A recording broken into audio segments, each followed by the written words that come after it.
"To the man who loves art for its own sake," remarked Sherlock Holmes, tossing aside the advertisement sheet of the Daily Telegraph, "it is frequently in its least important and lowliest manifestations that the keenest pleasure is to be derived.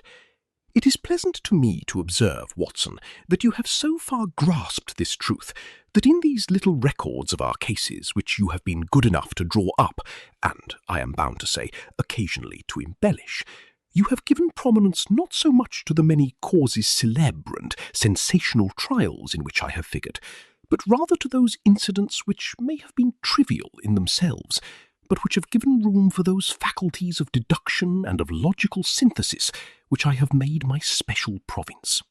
"And yet," said I, smiling, "I cannot quite hold myself absolved from the charge of sensationalism, which has been urged against my records." "You have erred, perhaps," he observed, taking up a glowing cinder with the tongs and lighting with it the long cherry-wood pipe which was wont to replace his clay when he was in a disputatious rather than a meditative mood. "You have erred, perhaps, in attempting to put colour and life into each of your statements, instead of confining yourself to the task of placing upon record that severe reasoning from cause to effect, which is really the only notable feature about the thing." "It seems to me that I have done you full justice in the matter," I remarked with some coldness, for I was repelled by the egotism which I had more than once observed to be a strong factor in my friend's singular character. "No, it is not selfishness or conceit," said he, answering, as was his wont, my thoughts rather than my words. "If I claim full justice for my art, it is because it is an impersonal thing, a thing beyond myself. Crime is common. Logic is rare. Therefore it is upon the logic rather than upon the crime that you should dwell. You have degraded what should have been a course of lectures into a series of tales." It was a cold morning of the early spring, and we sat after breakfast on either side of a cheery fire in the old room at Baker Street. A thick fog rolled down between the lines of dun-coloured houses, and the opposing windows loomed like dark, shapeless blurs through the heavy yellow wreaths. Our gas was lit, and shone on the white cloth and glimmer of china and metal, for the table had not been cleared yet.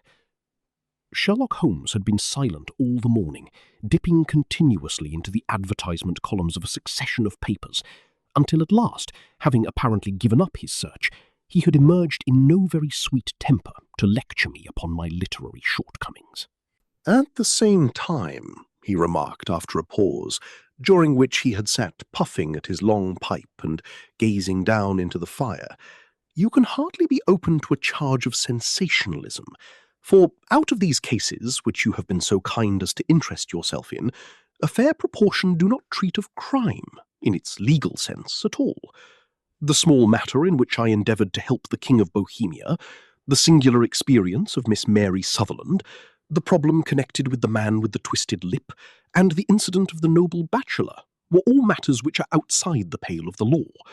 But in avoiding the sensational, I fear that you may have bordered on the trivial." "The end may have been so," I answered, "but the methods I hold to have been novel and of interest. Sure, my dear fellow, what do the public, the great unobservant public, who could hardly tell a weaver by his tooth or a compositor by his left thumb, care about the finer shades of analysis and deduction? But indeed, if you are trivial, I cannot blame you, for the days of the great cases are past. Man, or at least criminal man, has lost all enterprise and originality. As to my own little practice, it seems to be degenerating into an agency for recovering lost lead pencils and giving advice to young ladies from boarding schools. I think that I have touched bottom at last, however. This note I had this morning marks my 0 point, I fancy. Read it." He tossed a crumpled letter across to me. It was dated from Montague Place upon the preceding evening, and ran thus: "Dear Mr. Holmes, I am very anxious to consult you as to whether I should or should not accept a situation which has been offered to me as governess. I shall call at 10:30 tomorrow, if I do not inconvenience you. Yours faithfully, Violet Hunter." "Do you know the young lady?" I asked. "Not I." "It is 10:30 now." "Yes, and I have no doubt that is her ring." "It may turn out to be of more interest than you think. You remember that the affair of the blue carbuncle, which appeared to be a mere whim at first, developed into a serious investigation. It may be so in this case also." "Well, let us hope so. But our doubts will very soon be solved, for here, unless I am much mistaken, is the person in question." As he spoke, the door opened, and a young lady entered the room. She was plainly but neatly dressed, with a bright, quick face, freckled like a plover's egg, and with the brisk manner of a woman who has had her own way to make in the world. "You will excuse my troubling you, I am sure," said she, as my companion rose to greet her, "but I have had a very strange experience, and as I have no parents or relations of any sort from whom I could ask advice, I thought that perhaps you would be kind enough to tell me what I should do." "Pray take a seat, Miss Hunter. I shall be happy to do anything that I can to serve you." I could see that Holmes was favourably impressed by the manner and speech of his new client. He looked her over in his searching fashion, and then composed himself, with his lids drooping and his fingertips together, to listen to her story. "I have been a governess for 5 years," said she, "in the family of Colonel Spence Munro. But 2 months ago the Colonel received an appointment at Halifax, in Nova Scotia, and took his children over to America with him, so that I found myself without a situation. I advertised and I answered advertisements, but without success. At last, the little money which I had saved began to run short, and I was at my wits' end as to what I should do. There is a well-known agency for governesses in the West End called Westaway's, and there I used to call about once a week in order to see whether anything had turned up which might suit me. Westaway was the name of the founder of the business, but it is really managed by Miss Stoper. She sits in her own little office, and the ladies who are seeking employment wait in an anteroom and are then shown in one by one, when she consults her ledgers and sees whether she has anything which would suit them. Well, when I called last week, I was shown into the little office as usual, but I found that Miss Stoper was not alone. A prodigiously stout man, with a very smiling face and a great heavy chin which rolled down in fold upon fold over his throat, sat at her elbow, with a pair of glasses on his nose, looking very earnestly at the ladies who entered. As I came in, he gave quite a jump in his chair, and turned quickly to Miss Stoper. "That will do," said he. "I could not ask for anything better. Capital, capital." He seemed quite enthusiastic and rubbed his hands together in the most genial fashion. He was such a comfortable-looking man that it was quite a pleasure to look at him. "You are looking for a situation, miss?" he asked. "Yes, sir." "As governess?" "Yes, sir." "And what salary do you ask?" "I had £4 a month in my last place with Colonel Spence Munro." "Oh, tut, sweating, rank sweating," he cried, throwing his fat hands out into the air like a man who is in a boiling passion. "How could anyone offer so pitiful a sum to a lady with such attractions and accomplishments?" "My accomplishments, sir, may be less than you imagine," said I. "A little French, a little German, music and drawing." "Tut, he cried, "this is all quite beside the question. The point is, have you or have you not the bearing and deportment of a lady? There it is in a nutshell. If you have not, you are not fitted for the rearing of a child who may some day play a considerable part in the history of the country. But if you have, why, then how could any gentleman ask you to condescend to accept anything under the 3 figures? Your salary with me, madam, would commence at £100 a year." You may imagine, Mr. Holmes, that to me, destitute as I was, such an offer seemed almost too good to be true. The gentleman, however, seeing perhaps the look of incredulity upon my face, opened a pocket-book and took out a note.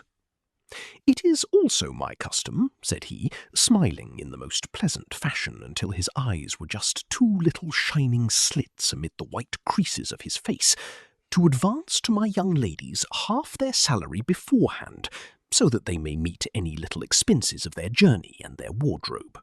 It seemed to me that I had never met so fascinating and so thoughtful a man. As I was already in debt to my tradesman, the advance was a great convenience, and yet there was something unnatural about the whole transaction, which made me wish to know a little more before I quite committed myself. "May I ask where you live, sir?" said I. "Hampshire. Charming rural place. The Copper Beeches, 5 miles on the far side of Winchester. It is the most lovely country, my dear young lady, and the dearest old country house." "And my duties, sir? I should be glad to know what they would be." "One child, one dear little romper, just 6 years old. Oh, if you could see him killing cockroaches with a slipper. Smack, smack, smack, 3 gone before you could wink." He leaned back in his chair and laughed his eyes into his head again. I was a little startled at the nature of the child's amusement, but the father's laughter made me think that perhaps he was joking. "My sole duties, then," I asked, "are to take charge of a single child?" "No, not the soul, my dear young lady," he cried. "Your duty would be, as I am sure your good sense would suggest, to obey any little commands my wife might give, provided always that they were such commands as a lady might with propriety obey. You see no difficulty, eh?" "I should be happy to make myself useful." "Quite so. In dress, now, for example. We are faddy people, you know, faddy but kind-hearted. If you were asked to wear any dress which we might give you, you would not object to our little whim, eh?" "No," said I, considerably astonished at his words. "Or to sit here, or sit there, that would not be offensive to you?" "Oh, no." "Or to cut your hair quite short before you come to us?" I could hardly believe my ears. As you may observe, Mr. Holmes, my hair is somewhat luxuriant, and of a rather peculiar tint of chestnut. It has been considered artistic. I could not dream of sacrificing it in this offhand fashion. "I am afraid that is quite impossible," said I.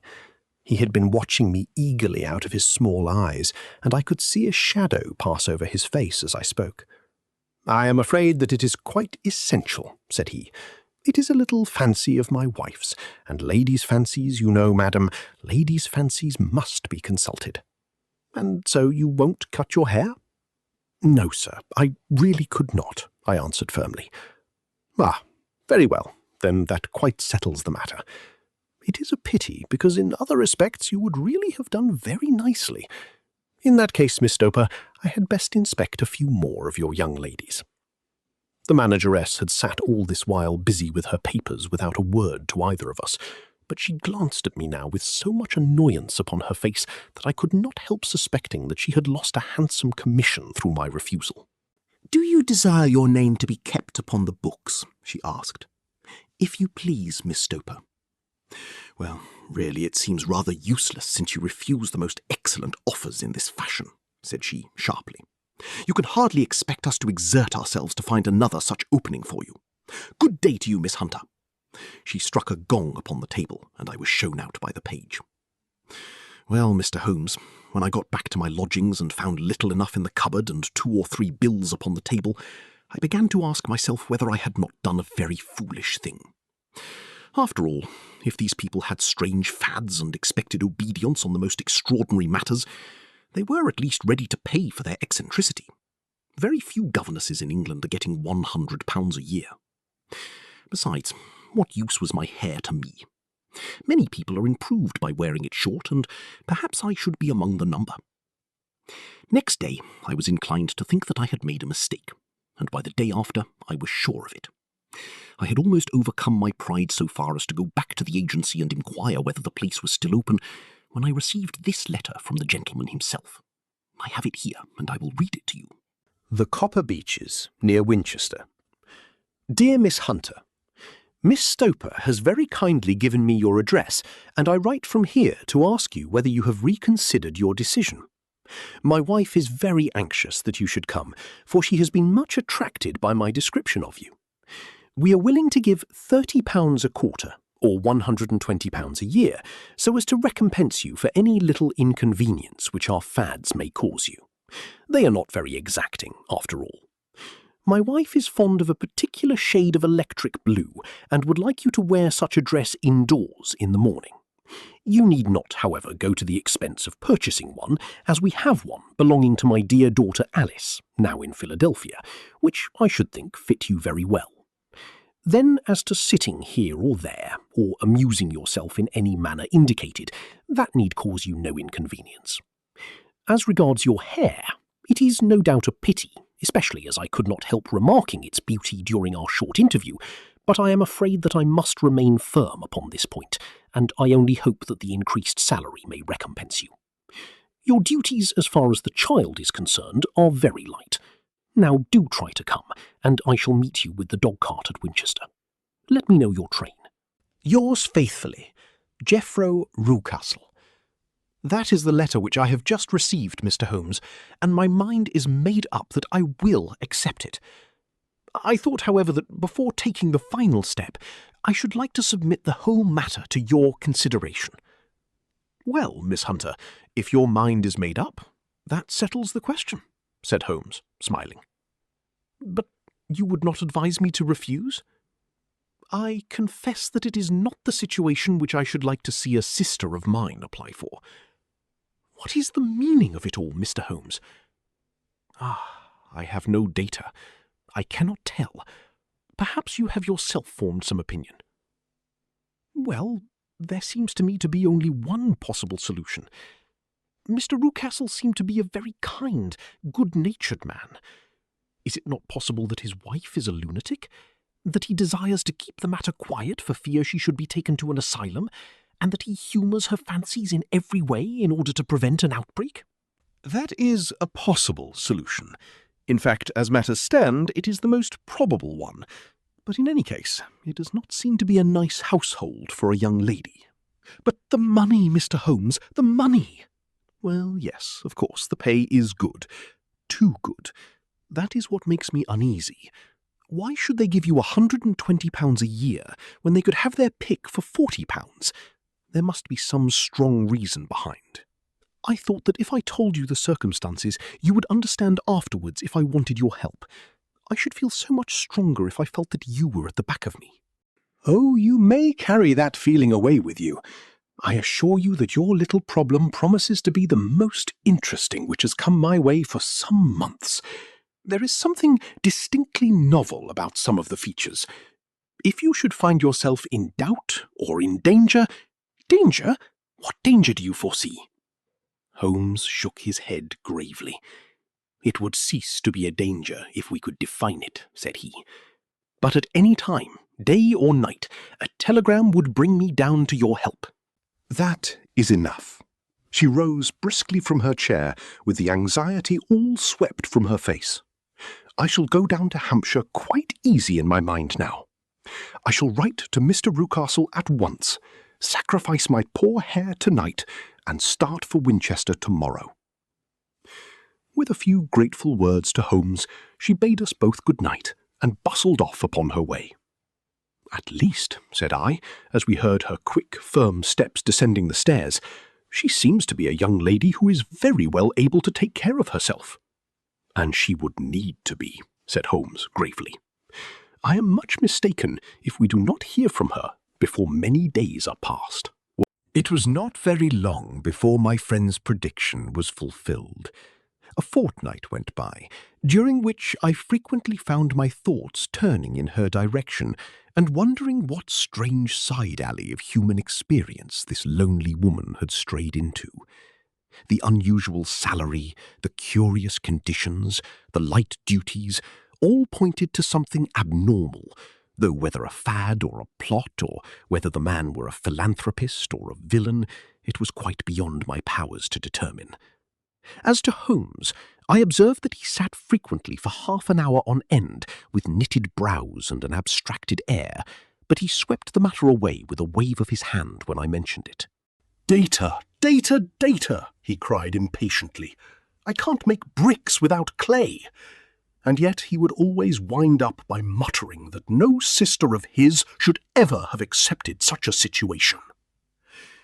The telegram which we eventually received came late one night, just as I was thinking of turning in, and Holmes was settling down to one of those all-night chemical researches which he frequently indulged in, when I would leave him stooping over a retort and a test tube at night, and find him in the same position when I came down to breakfast in the morning. He opened the yellow envelope, and then, glancing at the message, threw it across to me. "Just look up the trains in Bradshaw," said he, and turned back to his chemical studies. The summons was a brief and urgent one. "Please be at the Black Swan Hotel at Winchester at midday tomorrow," it said. "Do come. I am at my wit's end. Hunter." "Will you come with me?" asked Holmes, glancing up. "I should wish to." "Just look it up, then." "There is a train at 9:30, said I, glancing over my Bradshaw. "It is due at Winchester at 11:30. "That will do very nicely. Then perhaps I had better postpone my analysis of the acetones, as we may need to be at our best in the morning." By 11 o'clock the next day, we were well upon our way to the old English capital. Holmes had been buried in the morning papers all the way down, but after we had passed the Hampshire border, he threw them down and began to admire the scenery. It was an ideal spring day, a light blue sky, flecked with little fleecy white clouds drifting across from west to east. The sun was shining very brightly, and yet there was an exhilarating nip in the air, which set an edge to a man's energy. All over the countryside, away to the rolling hills around Aldershot, the little red and grey roofs of the farmsteadings peeped out from amid the light green of the new foliage. "Are they not fresh and beautiful?" I cried with all the enthusiasm of a man fresh from the fogs of Baker Street. But Holmes shook his head gravely. "Do you know, Watson," said he, "that it is one of the curses of a mind with a turn like mine, that I must look at everything with reference to my own special subject. You look at these scattered houses, and you are impressed by their beauty. I look at them, and the only thought which comes to me is a feeling of their isolation, and of the impunity with which crime may be committed there." "Good heavens!" I cried. "Who would associate crime with these dear old homesteads? They always fill me with a certain horror. It is my belief, Watson, founded upon my experience, that the lowest and vilest alleys in London do not present a more dreadful record of sin than does the smiling and beautiful countryside. You horrify me. But the reason is very obvious. The pressure of public opinion can do in the town what the law cannot accomplish. There is no lane so vile that the scream of a tortured child or the thud of a drunkard's blow does not beget sympathy and indignation among the neighbours, and then the whole machinery of justice is ever so close that a word of complaint can set it going, and there is but a step between the crime and the dock. But look at these lonely houses, each in its own fields, filled for the most part with poor, ignorant folk who know little of the law.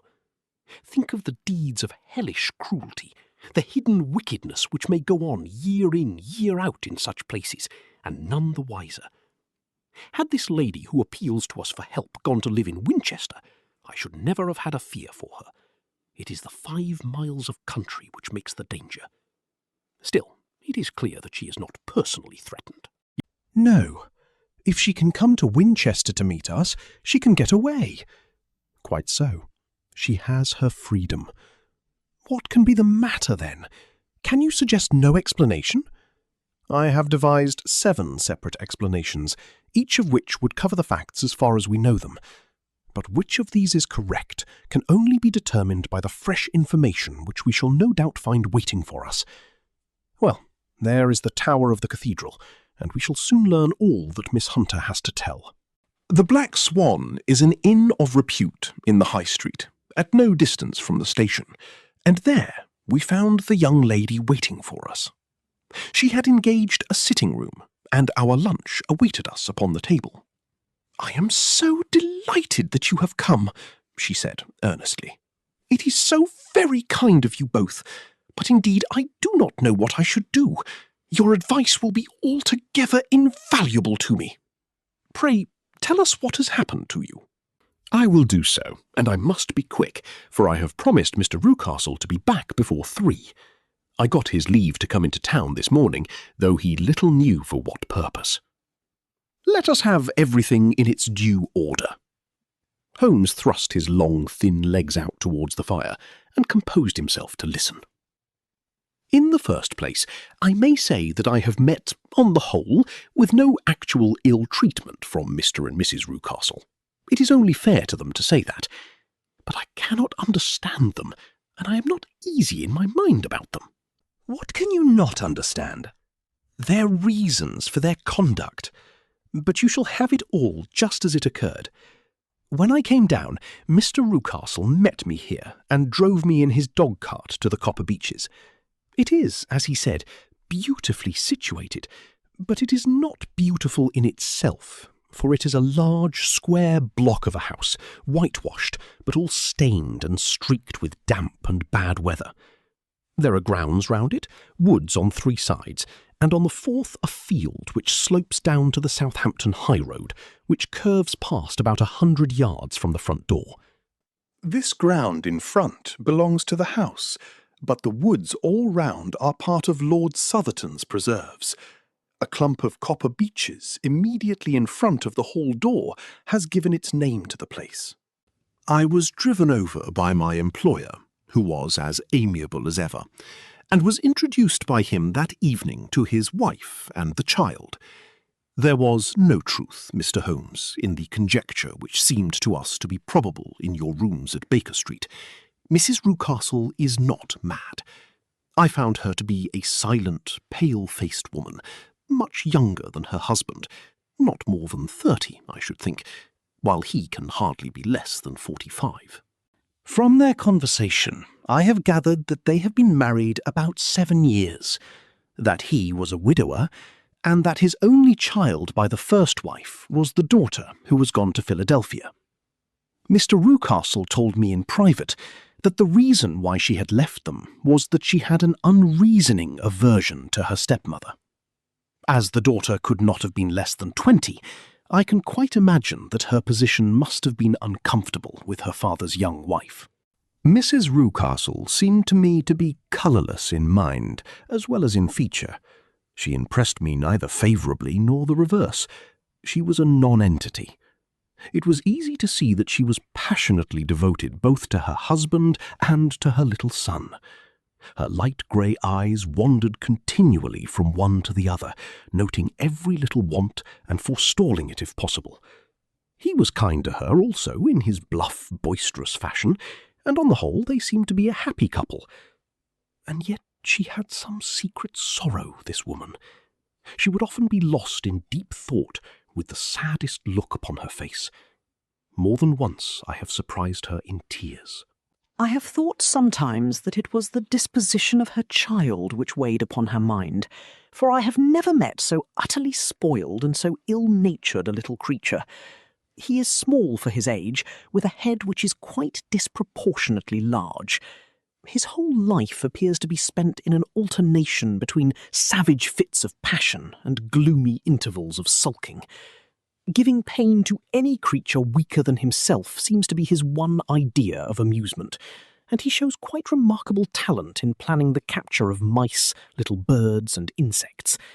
But I would rather not talk about the creature, Mr. Holmes, and indeed he has little to do with my story. "I am glad of all details," remarked my friend, "whether they seem to you to be relevant or not. I shall try not to miss anything of importance. The one unpleasant thing about the house, which struck me at once, was the appearance and conduct of the servants. There are only 2, a man and his wife. Toller, for that is his name, is a rough, uncouth man, with grizzled hair and whiskers, and a perpetual smell of drink. Twice since I have been with them he has been quite drunk, and yet Mr. Rucastle seemed to take no notice of it. His wife is a very tall and strong woman, with a sour face, as silent as Mrs. Rucastle, and much less amiable. They are a most unpleasant couple, but fortunately I spend most of my time in the nursery and my own room, which are next to each other in one corner of the building. For 2 days after my arrival at the Copper Beeches, my life was very quiet. On the third, Mrs. Rucastle came down just after breakfast and whispered something to her husband. "Oh, yes," said he, turning to me. "We are very much obliged to you, Miss Hunter, for falling in with our whims so far as to cut your hair. I assure you that it has not detracted in the tiniest iota from your appearance. We shall now see how the electric blue dress will become you. You will find it laid out upon the bed in your room, and if you would be so good as to put it on, we should both be extremely obliged." The dress which I found waiting for me was of a peculiar shade of blue. It was of excellent material, a sort of beige, but it bore unmistakable signs of having been worn before. It could not have been a better fit if I had been measured for it. Both Mr. and Mrs. Rucastle expressed a delight at the look of it, which seemed quite exaggerated in its vehemence. They were waiting for me in the drawing-room, which is a very large room stretching along the entire front of the house, with 3 long windows reaching down to the floor. A chair had been placed close to the central window, with its back turned towards it. In this I was asked to sit, and then Mr. Rucastle, walking up and down on the other side of the room, began to tell me a series of the funniest stories that I have ever listened to. You cannot imagine how comical he was, and I laughed until I was quite weary. Mrs. Rucastle, however, who has evidently no sense of humour, never so much as smiled, but sat with her hands in her lap and a sad, anxious look upon her face. After an hour or so, Mr. Rucastle suddenly remarked that it was time to commence the duties of the day, and that I might change my dress and go to little Edward in the nursery. 2 days later, this same performance was gone through under exactly similar circumstances. Again I changed my dress, again I sat in the window, and again I laughed very heartily at the funny stories of which my employer had an immense repertoire, and which he told inimitably. Then he handed me a yellow-backed novel, and moving my chair a little sideways, that my own shadow might not fall upon the page, he begged me to read aloud to him. I read for about 10 minutes, beginning in the heart of a chapter, and then suddenly, in the middle of a sentence, he ordered me to cease and to change my dress. You can easily imagine, Mr. Holmes, how curious I became as to what the meaning of this extraordinary performance could possibly be. They were always very careful, I observed, to turn my face away from the window, so that I became consumed with the desire to see what was going on behind my back. At first it seemed to be impossible, but I soon devised a means. My hand mirror had been broken, so a happy thought seized me, and I concealed a piece of the glass in my handkerchief. On the next occasion, in the midst of my laughter, I put my handkerchief up to my eyes, and was able, with a little management, to see all that there was behind me. I confess that I was disappointed. There was nothing. At least that was my first impression. At the second glance, however, I perceived that there was a man standing in the Southampton Road, a small bearded man in a grey suit, who seemed to be looking in my direction. The road is an important highway, and there are usually people there. This man, however, was leaning against the railings which bordered our field, and was looking earnestly up. I lowered my handkerchief and glanced at Mrs. Rucastle, to find her eyes fixed upon me with a most searching gaze. She said nothing, but I am convinced that she had divined that I had a mirror in my hand, and had seen what was behind me. She rose at once. "Jeffro," said she, "there is an impertinent fellow upon the road there, who stares up at Miss Hunter." "No friend of yours, Miss Hunter?" he asked. "No, I know no one in these parts." "Dear me, how very impertinent. Kindly turn round and motion to him to go away." Surely it would be better to take no notice. No, we should have him loitering here always. kindly turn round and wave him away like that?" I did as I was told, and at the same instant Mrs. Rucastle drew down the blind. That was a week ago, and from that time I have not sat again in the window, nor have I worn the blue dress, nor seen the man in the road. "Pray continue," said Holmes. "Your narrative promises to be a most interesting one." "You will find it rather disconnected, I fear, and there may prove to be little relation between the different incidents of which I speak. On the very first day that I was at the Copper Beeches, Mr. Rucastle took me to a small outhouse which stands near the kitchen door. As we approached it, I heard the sharp rattling of a chain and the sound as of a large animal moving about. "Look in here," said Mr. Rucastle, showing me a slit between two planks. "Is he not a beauty?" I looked through and was conscious of two glowing eyes and of a vague figure huddled up in the darkness. "Don't be frightened," said my employer, laughing at the start which I had given. "It's only Carlo, my mastiff. I call him mine, but really old Toller, my groom, is the only man who can do anything with him. We feed him once a day, and not too much then, so that he is always as keen as mustard. Toller lets him loose every night, and God help the trespasser whom he lays his fangs upon. For goodness sake, don't you ever on any pretext set your foot over the threshold at night, for it's as much as your life is worth." The warning was no idle one, for 2 nights later I happened to look out of my bedroom window about 2 o'clock in the morning. It was a beautiful moonlight night, and the lawn in front of the house was silvered over and almost as bright as day. I was standing, wrapped in the peaceful beauty of the scene, when I was aware that something was moving under the shadow of the Copper Beeches. As it emerged into the moonshine, I saw what it was. It was a giant dog, as large as a calf, tawny tinted, with hanging jowl, black muzzle, and huge projecting bones.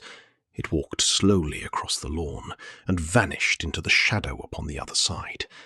That dreadful sentinel sent a chill to my heart, which I do not think that any burglar could have done.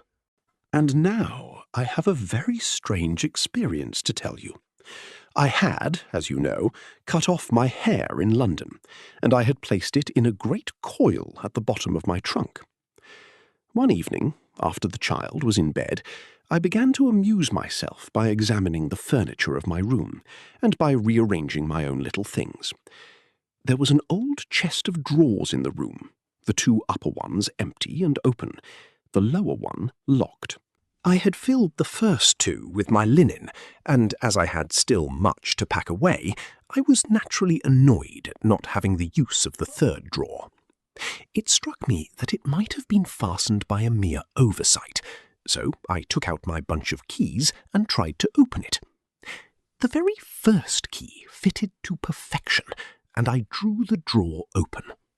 There was only one thing in it, but I am sure that you would never guess what it was. It was my coil of hair.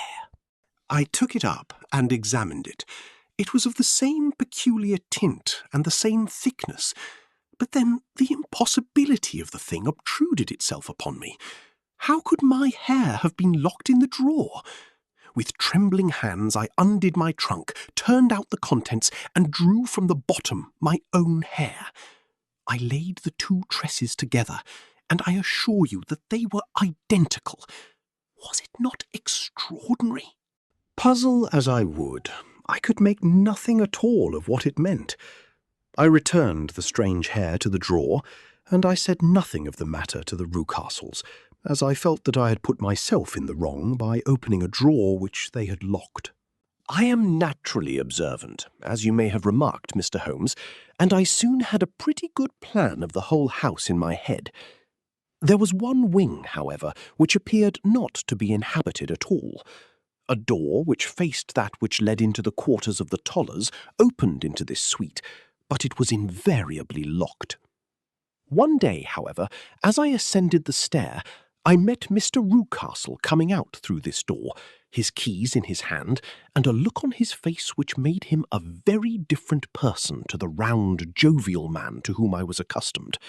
His cheeks were red, his brow was all crinkled with anger, and the veins stood out at his temples with passion. He locked the door and hurried past me without a word or a look. This aroused my curiosity, so when I went out for a walk in the grounds with my charge, I strolled round to the side from which I could see the windows of this part of the house. There were 4 of them in a row, 3 of which were simply dirty, while the 4th was shuttered up. They were evidently all deserted. As I strolled up and down, glancing at them occasionally, Mr. Rucastle came out to me, looking as merry and jovial as ever.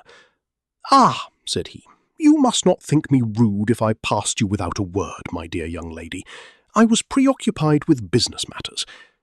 I assured him that I was not offended. "By the way," I said, "you seem to have quite a suite of spare rooms up there, and one of them has the shutters up." He looked surprised, and, as it seemed to me, a little startled at my remark. "Photography is one of my hobbies," said he.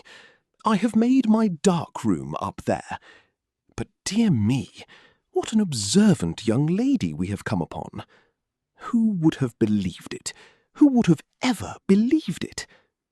He spoke in a jesting tone, but there was no jest in his eyes as he looked at me. I read suspicion there, and annoyance, but no jest. "Well, Mr. Holmes, from the moment that I understood that there was something about that suite of rooms which I was not to know, I was all on fire to go over them. It was not mere curiosity, though I have my share of that. It was more a feeling of duty, a feeling that some good might come from my penetrating to this place.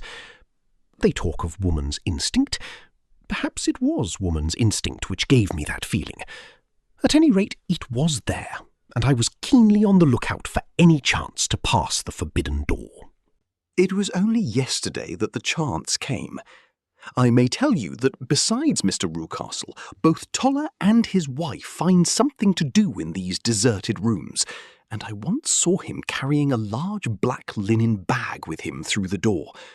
Recently he has been drinking hard, and yesterday evening he was very drunk, and when I came upstairs, there was the key in the door. I have no doubt at all that he had left it there. Mr. and Mrs. Rucastle were both downstairs, and the child was with them, so that I had an admirable opportunity.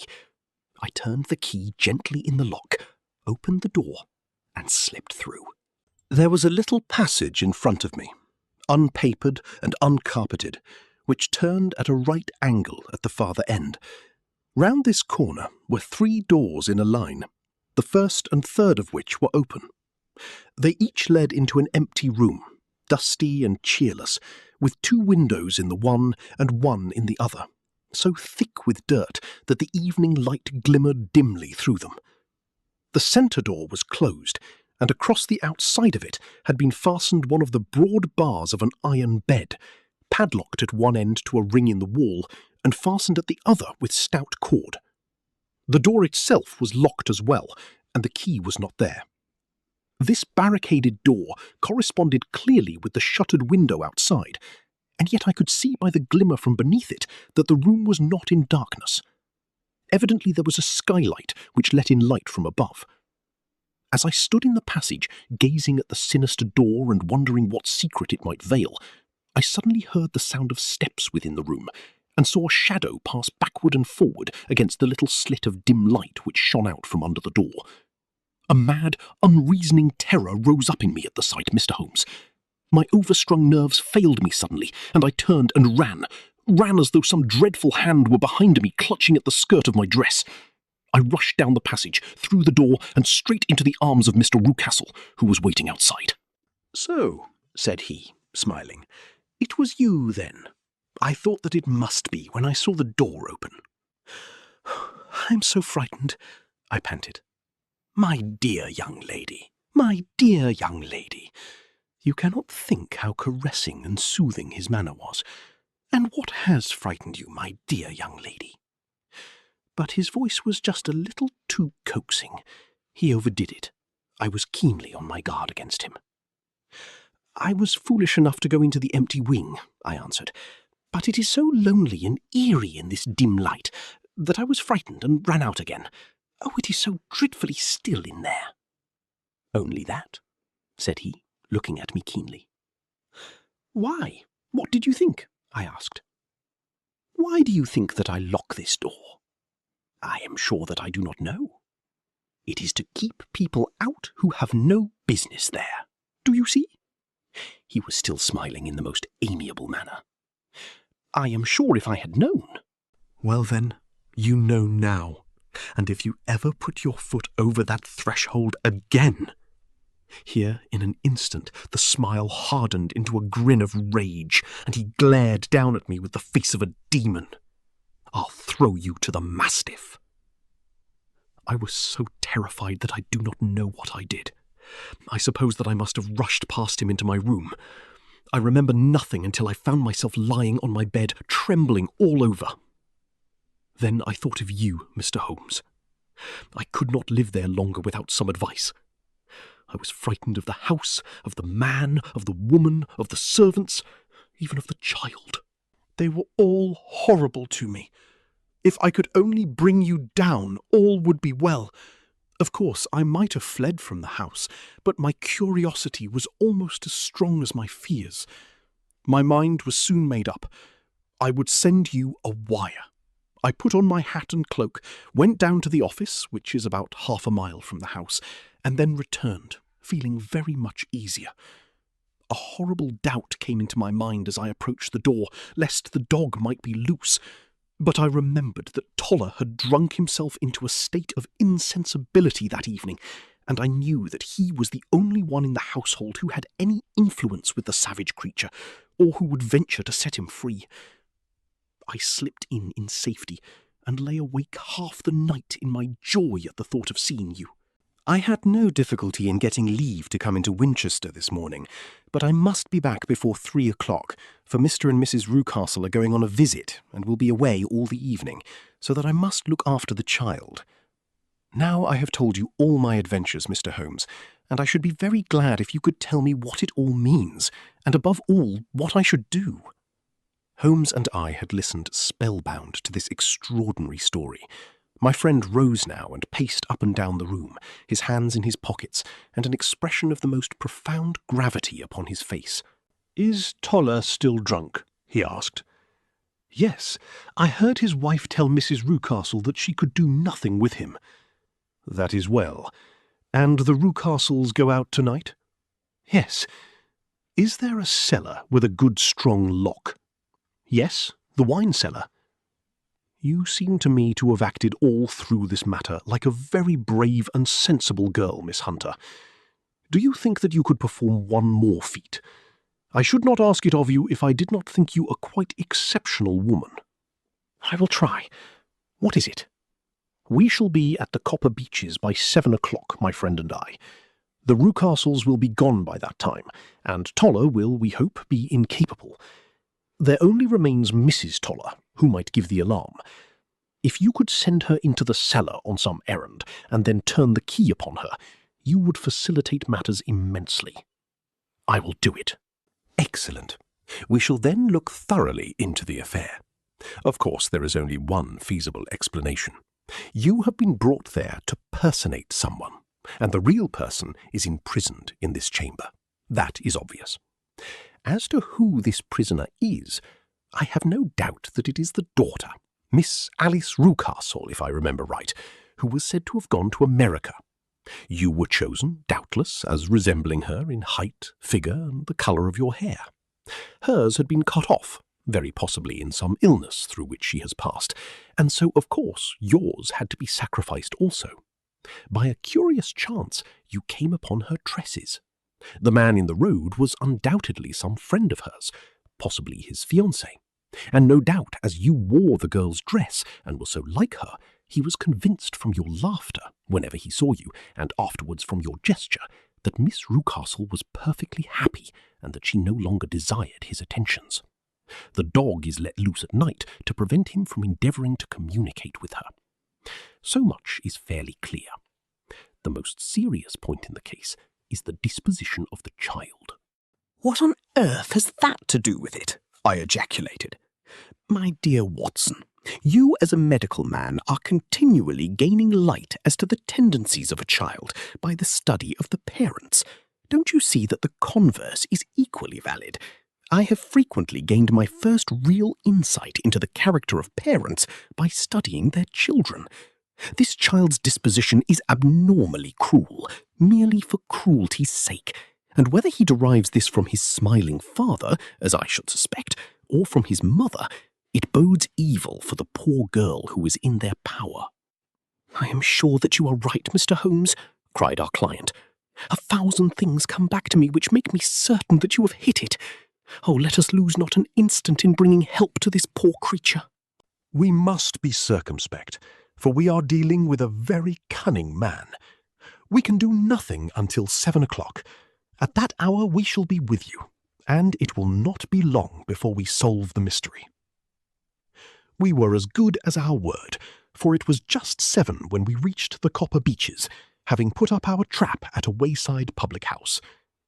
The group of trees, with their dark leaves shining like burnished metal in the light of the setting sun, were sufficient to mark the house, even had Miss Hunter not been standing smiling on the doorstep. "Have you managed it?" asked Holmes. A loud thudding noise came from somewhere downstairs. "That is Mrs. Toller in the cellar," said she. "Her husband lies snoring on the kitchen rug. Here are his keys, which are the duplicates of Mr. Rucastle." "You have done well indeed," cried Holmes with enthusiasm. "Now lead the way, and we shall soon see the end of this black business." We passed up the stair, unlocked the door, followed on down a passage, and found ourselves in front of the barricade which Miss Hunter had described. Holmes cut the cord and removed the transverse bar. Then he tried the various keys in the lock, but without success. No sound came from within, and at the silence Holmes's face clouded over. "I trust that we are not too late," said he.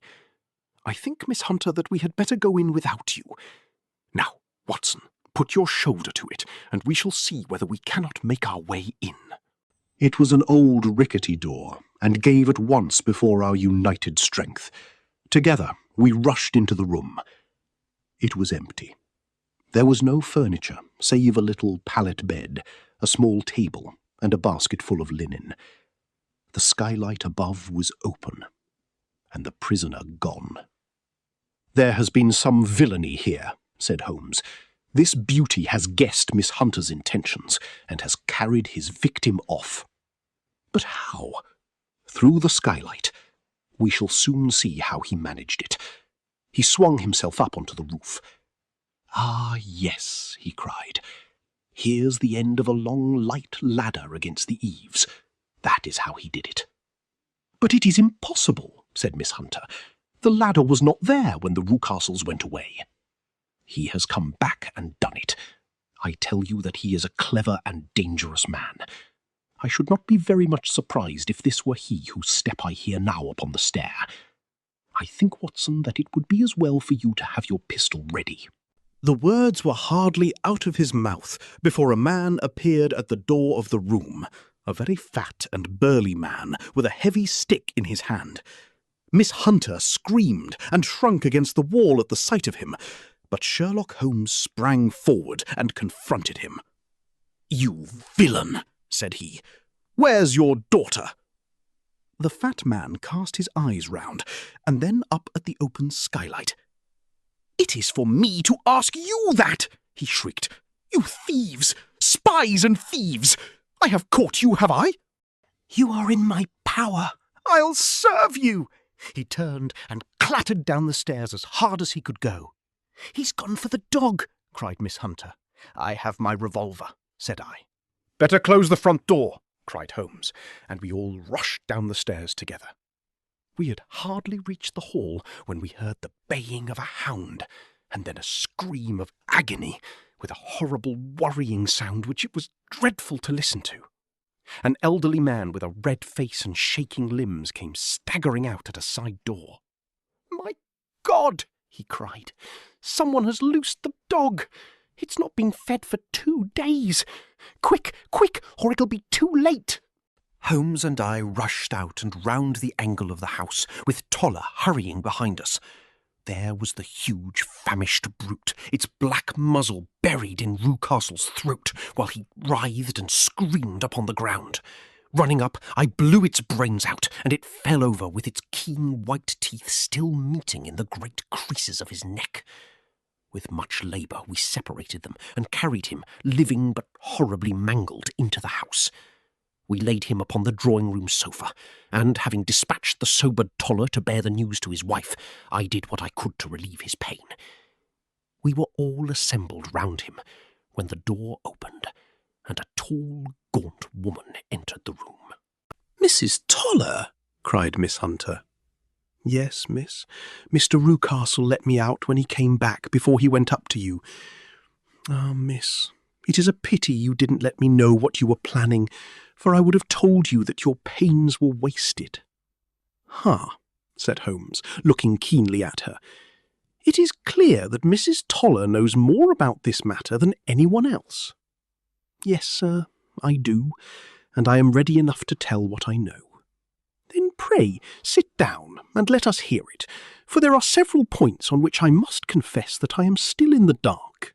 "I will soon make it clear to you," said she, "and I'd have done so before now if I could have got out from the cellar. If there's police court business over this, you'll remember that I was the one that stood your friend, and that I was Miss Alice's friend too. She was never happy at home, Miss Alice wasn't, from the time that her father married again. She was slighted-like, and had no say in anything, but it never really became bad for her until after she met Mr. Fowler at a friend's house. As well as I could learn, Miss Alice had rights of her own by will, but she was so quiet and patient, she was, that she never said a word about them, but just left everything in Mr. Rucastle's hands. He knew he was safe with her, but when there was a chance of a husband coming forward who would ask for all that the law would give him, then her father thought it time to put a stop on it. He wanted her to sign a paper so that whether she married or not, he could use her money. When she wouldn't do it, he kept on worrying her until she got brain fever, and for 6 weeks was at death's door. Then she got better at last, all worn to a shadow, and with her beautiful hair cut off. But that didn't make no change in her young man, and he stuck to her as true as man could be. "Ah," said Holmes, "I think that what you have been good enough to tell us makes the matter fairly clear, and that I can deduce all that remains. Mr. Rucastle, then, I presume, took to this system of imprisonment?" "Yes, sir, and brought Miss Hunter down from London in order to get rid of the disagreeable persistence of Mr. Fowler." "That was it, sir. But Mr. Fowler, being a persevering man, as a good seaman should be, blockaded the house, and having met you, succeeded by certain arguments, metallic or otherwise, in convincing you that your interests were the same as his." "Mr. Fowler was a very kind-spoken, free-handed gentleman," said Mrs. Toller serenely, "and in this way he managed that your good man should have no want of drink, and that a ladder should be ready at the moment when your master had gone out. You have it, sir, just as it happened." "I am sure we owe you an apology, Mrs. Toller," said Holmes, "for you have certainly cleared up everything which puzzled us. And here comes the country surgeon and Mrs. Rucastle. So I think, Watson, that we had best escort Miss Hunter back to Winchester, as it seems to me that our locus standi now is rather a questionable one." And thus was solved the mystery of the sinister house, with the Copper Beeches in front of the door. Mr. Rucastle survived, but was always a broken man, kept alive solely through the care of his devoted wife. They still live with their old servants, who probably know so much of Rucastle's past life that he finds it difficult to part from them. Mr. Fowler and Miss Rucastle were married, by special licence, in Southampton the day after their flight, and he is now the holder of a government appointment in the island of Mauritius. As to Miss Violet Hunter, My friend Holmes, rather to my disappointment, manifested no further interest in her when once she had ceased to be the centre of one of his problems, and she is now the head of a private school at Walsall, where I believe that she has met with considerable success.